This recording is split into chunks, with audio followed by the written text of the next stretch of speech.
ഏവർക്കും ഹെൽത്തി ബൈറ്റ്സിന്റെ പുതിയൊരു എപ്പിസോഡിലേക്ക് സ്വാഗതം. ഇന്ന് വന്നിരിക്കുന്നത് നമുക്ക് വളരെ പ്രിയപ്പെട്ട കപ്പലണ്ടി മിഠായിയുടെ റെസിപ്പിയുമായിട്ടാണ്. വെറും 2 ചേരുവകൾ ഉപയോഗിച്ചിട്ട് നമുക്ക് വീട്ടിൽ തന്നെ വളരെ പെട്ടെന്ന് ഇത് തയ്യാറാക്കാവുന്നതാണ്. കപ്പലണ്ടി അഥവാ പീനട്ട് എന്ന് പറയുന്നതിൽ ധാരാളം പ്രോട്ടീനും ഫൈബറും അതുപോലെ തന്നെ ഹെൽത്തി ഫാറ്റ്സും അടങ്ങിയിട്ടുണ്ട്. പിന്നെ ശർക്കര അയൺ സമ്പുഷ്ടമാണ്. നമുക്ക് വിളർച്ചയൊക്കെ ഒഴിവാക്കാൻ ഇത് സഹായിക്കുന്നതാണ്. അപ്പം നമുക്ക് ഈ കപ്പലണ്ടി മിഠായി എങ്ങനെ ഉണ്ടാക്കുന്നതെന്ന് നോക്കാം.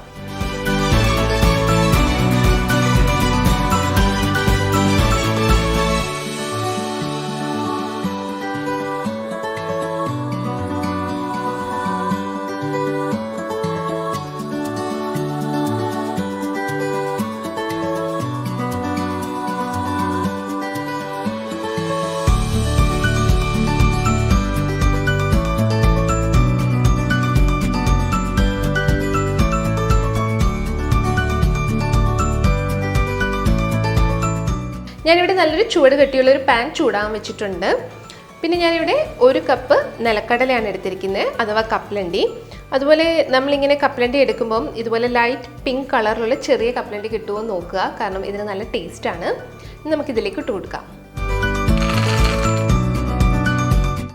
നമുക്കിനി നന്നായിട്ട് ഇളക്കി കൊടുക്കാം. ഇത് ഏകദേശം ഒരു ഡാർക്ക് പിങ്ക് കളറിലേക്ക് എത്തുന്നതാണ്.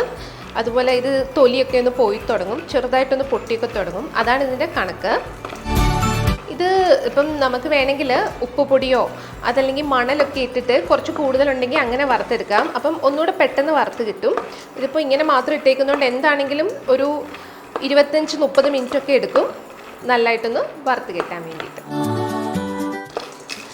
ഇതിപ്പോൾ നല്ല ക്രിസ്പി ആയിട്ടുണ്ട്. ഏകദേശം അരമണിക്കൂർ തന്നെ എടുത്തു. ഇനി നമുക്ക് ഇത് ചൂടാറാൻ വേണ്ടിയിട്ട് ഒരു പാത്രത്തിലേക്ക് മാറ്റി വയ്ക്കാം. അപ്പോൾ നമ്മൾ ഇനി മെയിൻ പ്രിപ്പറേഷൻ തുടങ്ങുന്നതിന് മുമ്പ് ഞാൻ ഇവിടെ ഒരു ചപ്പാത്തിയുടെ പലക എടുത്തിട്ടുണ്ട്. ഇത് നമുക്ക് അവസാനം ആവശ്യമായിട്ട് വരും. അതിലേക്ക് നമുക്ക് കുറച്ച് തവിടെണ്ണ, ഞാനിപ്പോൾ തവിടെണ്ണയാണ് എടുത്തിരിക്കുന്നത്, അല്ലെങ്കിൽ നിങ്ങൾക്ക് കുറച്ച് നെയ്യാണെങ്കിലും തൂവി കൊടുക്കാവുന്നതാണ്. കാരണം നമ്മൾ നേരത്തെ തന്നെ ഒന്ന് സെറ്റ് ചെയ്ത് മാറ്റി വെക്കേണ്ടതാണ്. ഇനി നമുക്കിതിലേക്ക് എണ്ണ നന്നായിട്ടൊന്ന് തടവി കൊടുക്കാം. ഇനി നമുക്ക് ഇതിലേക്കൂടെ കുറച്ച് എണ്ണ തടവി കൊടുക്കാം. ഇനിയിപ്പോൾ ഇത് തന്നെ വേണമെന്നില്ല, നമുക്ക് അലുമിനിയം ഫോയിലോ അഥവാ ബട്ടർ പേപ്പറോ എന്താണെങ്കിലും മതി. ഇനി നമുക്കിതങ്ങ് മാറ്റി വയ്ക്കാം. ഇനി നമുക്ക് നമ്മുടെ കടലയുടെ തൊലി ഒന്ന് കളഞ്ഞെടുക്കണം. പിന്നെ മറ്റൊരു കാര്യം ശ്രദ്ധിക്കേണ്ടത്, ഇതിങ്ങനെ 2 ആയിട്ട് സ്പ്ലിറ്റ് ആയിട്ട് കിട്ടുന്നുണ്ടോ എന്നുകൂടെ ശ്രദ്ധിക്കേണ്ടതാണ്. അതല്ലെങ്കിൽ മിക്സിയിലിട്ട് ജസ്റ്റ് ഒന്ന് പൾസ് ചെയ്തെടുത്താൽ മതിയാവും. ഞാനിതിവിടെ തൊലി കളയാൻ വേണ്ടിയിട്ട് ഇതുപോലൊരു വെള്ള കോട്ടൻ്റെ തുണി ഞാനിവിടെ എടുത്തു വെച്ചിട്ടുണ്ട്. അങ്ങനെ നമുക്ക് കുറച്ചുകൂടി പെട്ടെന്ന് തൊലി കളഞ്ഞെടുക്കാൻ സാധിക്കും. നമുക്ക് ഇതിലേക്ക് ഇട്ട് കൊടുക്കാം. ഇനി നമുക്കിതിങ്ങനെ ഒന്ന് ജസ്റ്റ് ചുരുട്ടിയെടുക്കാം. ഇനി നമുക്ക് ഇതിങ്ങനെ ഒന്ന് തിരുമ്മി കൊടുത്താൽ പെട്ടെന്ന് തൊലി കളഞ്ഞ് കിട്ടുന്നതാണ്. അതുപോലെ ഇത് സ്പ്ലിറ്റ് ആവുന്നതുമാണ്. ഇനി നമുക്കിത് നോക്കാം. ഇതാ നമ്മുടെ തൊലിയൊക്കെ പോയിട്ടുണ്ട്. അതുപോലെ ഇത് നല്ലതായിട്ട് സ്പ്ലിറ്റ് ആയിട്ടുണ്ട്. അപ്പോൾ നമ്മൾ തൊലി കളഞ്ഞ് നമ്മുടെ കപ്പലണ്ടി റെഡിയാക്കി വെച്ചിട്ടുണ്ട്. ഇതിനി മാറ്റി വയ്ക്കാം. ഇനി നമുക്ക് ഒരു 3/4 കപ്പ് ശർക്കരപ്പൊടി ഈ പാനിലേക്ക് ഇട്ട് കൊടുക്കാം. ഇതിലേക്ക് ഒരു 2 ടേബിൾ സ്പൂൺ വെള്ളം കൂടി ചേർക്കാം. നന്നായിട്ട് ഇളക്കാം. ഞാനിപ്പോൾ 1 കപ്പ് നിലക്കടലയ്ക്ക് ഒരു 3/4 കപ്പ് അടുത്ത് ശർക്കരയാണ് എടുത്തിരിക്കുന്നത്. ഇതിപ്പോൾ ശർക്കര പൊടിയാണ് എടുത്തതുകൊണ്ട് നമുക്ക് അരിക്കേണ്ട ആവശ്യമില്ല, കല്ലൊന്നും അഴുക്കൊന്നും ഉണ്ടാവില്ല. അതേസമയം നിങ്ങൾ കട്ടയായിട്ടുള്ള ശർക്കരയാണ് എടുക്കുന്നുണ്ടെങ്കിൽ ഈ ഒരു സ്റ്റേജിൽ തന്നെ അരിച്ചിട്ട് വീണ്ടും ഈ പാനിലേക്ക് ഒഴിക്കേണ്ടതാണ്. ഇതിപ്പോൾ എന്താ ബബിൾസൊക്കെ വന്ന് അടങ്ങിയിട്ടുണ്ട്. നമുക്ക് ഈ ബബിൾസൊക്കെ മാറി വളരെ ചെറിയ ബബിൾസ് ആവണം. ആ ഒരു കൺസിസ്റ്റൻസിയിലെത്തണം. 1 നൂൽപ്പരവും 2 നൂൽപ്പരവും ഒന്നും അല്ല നമുക്ക് വേണ്ടത്. അതെങ്ങനെയെന്ന് ഞാൻ പറഞ്ഞുതരാം. അപ്പം നമ്മുടെ ബബിൾസൊക്കെ പോയിട്ടുണ്ട്. ഇനി നമുക്കിത് റെഡി ആയോ നോക്കാൻ വേണ്ടിയിട്ട് ഞാൻ ഈ ഒരു പാത്രത്തിൽ കുറച്ച് വെള്ളം എടുത്തിട്ടുണ്ട്.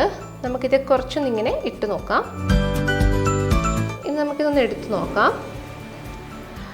ഇതെന്ന് പറയുന്നതാണ് ഒരു സോഫ്റ്റ് ബോൾ എന്ന് പറഞ്ഞ സ്റ്റേജ്. അതായത് ഇപ്പോൾ ഒന്ന് സോഫ്റ്റ് ആയിട്ടാണ് ഇരിക്കുന്നത്. നമുക്കിനി ഇതിങ്ങനെ ഇട്ട് നോക്കുമ്പോൾ നല്ല ഹാർഡായിട്ട് കിട്ടണം. അതാണ് നമ്മുടെ കപ്പലണ്ടി മിഠായിക്കുള്ള പാകം. അപ്പോൾ നമുക്കൊന്നുകൂടെ ഒന്ന് വെയിറ്റ് ചെയ്യാം. ഇനി നമുക്കിതൊന്നുകൂടെ കുറച്ച് വെള്ളത്തിലേക്ക് ഇട്ട് നോക്കാം. അതായത് ഇപ്പം നല്ല പൊട്ടിപ്പോകുന്നൊരു സ്റ്റേജ് ആയിട്ടുണ്ട്. ഇതിപ്പോൾ കറക്റ്റാണ്. നമുക്കിതിലേക്ക് നമ്മുടെ കപ്പലണ്ടി ഇട്ട് കൊടുക്കാം. നമ്മുടെ കപ്പലണ്ടി ബാക്കിയോടെ ഇതിലേക്ക് ഇട്ട് കൊടുക്കാം. ലോ ഫ്ലെയിമിലാണ് ഇതൊക്കെ ചെയ്യേണ്ടത്. നമുക്ക് നന്നായിട്ടൊന്ന് ഇളക്കി യോജിപ്പിക്കാം. അധിക സമയം ഇത് വെക്കാൻ പറ്റില്ല, നമുക്കിനി ഇത് മാറ്റാം. ഈ ഓൾറെഡി നമ്മൾ എണ്ണ തൂവി വെച്ചിരിക്കുന്ന ഈ ചപ്പാത്തി പാനിലേക്ക് ഇത് മാറ്റാം. ഇനി നമുക്ക് ഇത് വെച്ചിട്ട് നന്നായിട്ടൊന്ന് ഉരുട്ടി കൊടുക്കാം. എല്ലാ സൈഡും ഒരുപോലെ ആവാൻ വേണ്ടിയിട്ടാണ്. വളരെ ശ്രദ്ധിച്ചു വേണം നമ്മളിത് ചെയ്യാൻ. അതുപോലെ എല്ലാ സൈഡും ഒന്ന് ലെവൽ ചെയ്തുകൂടെ കൊടുക്കാം നമുക്ക്. കാരണം നമ്മളിത് ഇപ്പോൾ ചൂടോടെ ചെയ്തില്ലെങ്കിൽ പിന്നെ നമുക്കൊന്നും ചെയ്യാൻ പറ്റില്ല. ഇനി നമുക്ക് ഇത് ചെറുതായിട്ടൊന്ന്, അതായത് ഒത്തിരി തണുത്ത് പോകുന്നതിന് മുമ്പ് ജസ്റ്റ് ചെറുതായിട്ടൊന്ന് കട്ട് ചെയ്ത് വെക്കാം. ഇപ്പം തന്നെ ഇത് ഹാർഡായി തുടങ്ങി. കാരണം കട്ട് ചെയ്ത് വെച്ചില്ലെങ്കിൽ പിന്നെ നമുക്കിത് കട്ട് ചെയ്തെടുക്കാൻ ബുദ്ധിമുട്ടായിരിക്കും.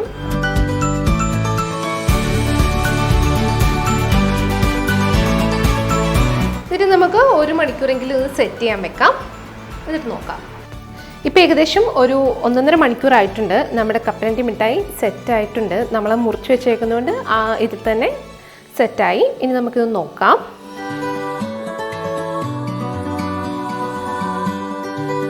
അപ്പം നമ്മുടെ സ്വാദിഷ്ടമായ കപ്പലണ്ടി മിഠായി തയ്യാറായിട്ടുണ്ട്. നമ്മുടെ കുട്ടികൾക്കൊക്കെ തീർച്ചയായിട്ടും ഇഷ്ടപ്പെടുന്നതാണ്. പിന്നെ ഇത് 2 ദിവസം വെച്ചിട്ടൊക്കെ എടുത്താലാണ് കുറച്ചുകൂടെ ടേസ്റ്റ്. പക്ഷേ അതുവരെ ഇരിക്കില്ലെന്നൊക്കെ ഉറപ്പാണ്. അപ്പം നമുക്കിതിനി വിളമ്പാവുന്നതാണ്.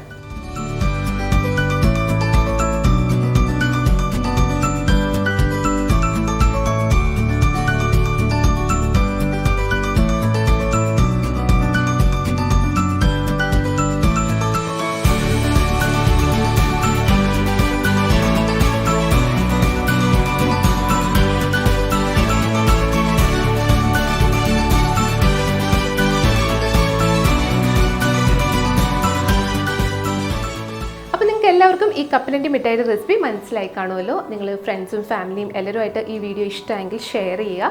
അപ്പോൾ മറ്റൊരു ഹെൽത്തി റെസിപ്പിയുമായി കാണാം. എല്ലാവരും വളരെ ആരോഗ്യത്തോടു കൂടി ഇരിക്കാൻ ശ്രമിക്കുക. Good bye.